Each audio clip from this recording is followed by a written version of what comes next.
Bonjour Natacha Polony. Bonjour Bruce, bonjour Julie et bonjour à tous. Ce matin 1er mai, c'est un peu le seul vrai jour férié dans la presse et de toute façon les kiosques sont fermés. Donc pour les titres, on va regarder sur les sites internet. À la une de Mediapart, la loi Florange ressort du placard et Laurent Mauduit salue à sa manière le sinistre 1er mai de François Hollande, entre reniement et cadeaux au patronat. Sur le Huffington Post, Marine Le Pen tend les bras et affiche son sourire. Son jour de gloire est arrivé. Slate.fr revient sur l'arrestation de Gilles Le Guen, le djihadiste blanc de Tombouctou.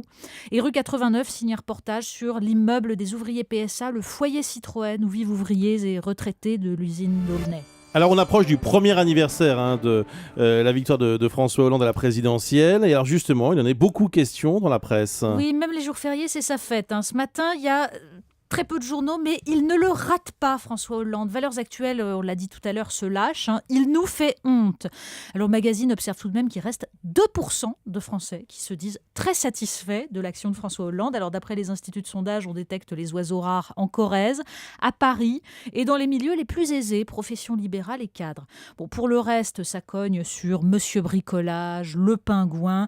Le journal rappelle ces petites gaffes internationales comme le toast devant le roi du Maroc qui ne boit pas d'alcool.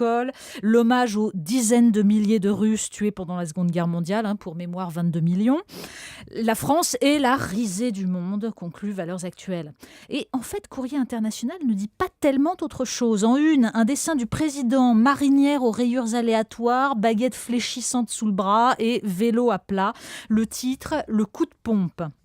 Dans l'Aftonbladet de Stockholm, le journaliste Staffan Emerson raconte sa traversée de la France et ses discussions avec un diplomate parisien qui juge que Hollande est le plus grand ratage politique de l'Europe d'après-guerre. Tout ce qu'il touche part en quenouille.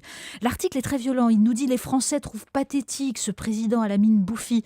Mais le journaliste suédois juge que les 5 années précédentes, c'était beaucoup de parlotte et peu d'actes. Et le magazine Capital lui donne en partie raison avec un dossier. Sarkozy aurait-il fait mieux sur l'emploi, les retraites, la réforme bancaire ou la santé? On peut en douter au vu de son programme de 2012. Tout ça est comparé point par point. Capital sauve le perdant sur l'école et la réforme des collectivités pour les économies qu'il aurait pu faire. Mais globalement, l'impression est la même que quand on écoute les ténors de l'UMP. L'alternative est ailleurs, très très loin. Mais alors où ? Alors dans Capital, il y a aussi une enquête sur les arrêts maladie dans la fonction publique. Mais oui, puisqu'on parle d'économie et de journée du travail, on peut lire cette enquête qui est une contre-enquête en fait, après la suppression du délai de carence d'un jour établi par la droite pour les fonctionnaires. Et pour Capital, il suffirait de regarder les chiffres, même s'ils sont difficiles à collecter. Le taux normal d'absentéisme serait de 8 jours et demi par an. Dans le privé, il faut y ajouter 1 jour et demi de congé abusif. Dans la fonction publique d'État, on serait à 13 jours ouvrables. Dans les collectivités territoriales, environ 17 jours. Et dans la fonction publique hospitalière, 24 jours. L'article nous cite la mairie d'Auch, où les employés sont 17 fois plus absents que les agents en CDD. Ou l'hôpital de Cayenne, où l'on atteint 36 jours d'absence par an, alors que les infirmiers sont plus absents qu'avant, malgré une hausse des effectifs de 10%. Avec un coût global, selon Capital, qui serait de 7,2 milliards. Alors réjouissons-nous, aujourd'hui, jour férié obligatoire, ça ne nous coûte rien. Jour férié, donc pas d'école aussi pour les élèves, ça n'empêche pas d'en parler. Exactement, parce que on a du temps, donc on peut lire une très longue interview sur le site Rajmag, l'interview de Jean Roblin, professeur de philosophie à l'université de Nice. C'est un bilan de l'état de l'école, totalement sans concession, il dénonce l'école-garderie. Apprendre à apprendre, nous dit-il, c'est tout simplement remplacer la culture, c'est-à-dire la façon dont les individus se fondent eux-mêmes, par des méthodes sans contenu qui correspondent à la transformation du travail intellectuel ou semi-intellectuel dans les entreprises en application de procédures mécanisables. Et à ce jeu-là, nous dit-il, il y a une très très grande égalité gauche-droite. Alors si vous voulez vous remonter le moral, vous lisez ensuite Le Chasseur français, et notamment cet article sur une association de Troyes, l'outil en main, dans laquelle des artisans accueillent des enfants de 9 à 14 ans pour les initier au travail manuel. Métier du bois, du métal et même couture, avec cette ancienne costumière qui est très fière qu'un de ses jeunes brodeurs de 14 ans ait commandé une machine à coudre pour Noël. Donc en fait, ça consiste à sauver un savoir-faire, créer des vocations ou simplement ouvrir l'esprit par les mains. En tout cas, ça donne beaucoup de bonheur. Un peu de bonheur aussi dans nos assiettes. Oui, alors là, je ne suis pas sûre. Pendant que Capital consacre un dossier à ce qu'on trouve sur nos pizzas, autant vous dire les lasagnes au cheval, c'est du travail de stagiaire à côté, les sites Atlantico et Huffington Post reviennent sur le classement des meilleurs restaurants du monde. Oui. Alors, comme tous les ans, la France est dans les choux, on disserte sur ces pays où il se passe enfin quelque chose.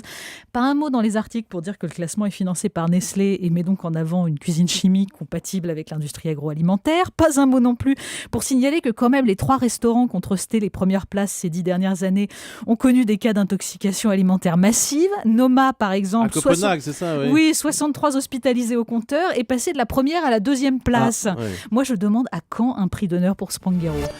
Le clin d'œil du jour. C'est le magazine féminin Cosette qui consacre un dossier aux odeurs. Alors d'abord, il y a de très belles descriptions d'odeurs de villes, Marseille, Alep, Bruxelles, c'est très joli.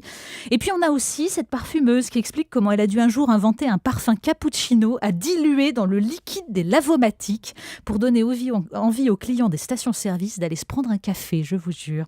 La manipulation par les odeurs, alors ça passe aussi par les parkings Vinci qui ont inventé un parfum spécial diffusé pour donner aux femmes un sentiment de sécurité dans leur parking. Alors bien sûr, on nous explique aussi que les odeurs sont genrées au point que certains inventent un parfum gant de baseball ou tonte de pelouse en petit tracteur pour les hommes. Une maison de parfum a même des créations baptisées Vraie Blonde ou Putain des Palaces. Pardon. C'est très prisé par ces messieurs, paraît-il. D'accord. Après un dîner dans un restaurant de cuisine moléculaire, et si on échappe à l'intoxication, à mon avis, ça doit faire un effet formidable. Et le parfum du muguet, Oui. ça, C'est l'odeur du C'est jour. quand même Bah oui. mieux. C'est l'odeur du jour. Oui. Nous, on a, hein, c'est Oui. Anne Roumanoff qui Merci, nous a Anne. apporté du muguet Oui. tout à l'heure. Merci beaucoup, Natacha. Dans quelques instants, Nicolas Canteloup sur Europe 1.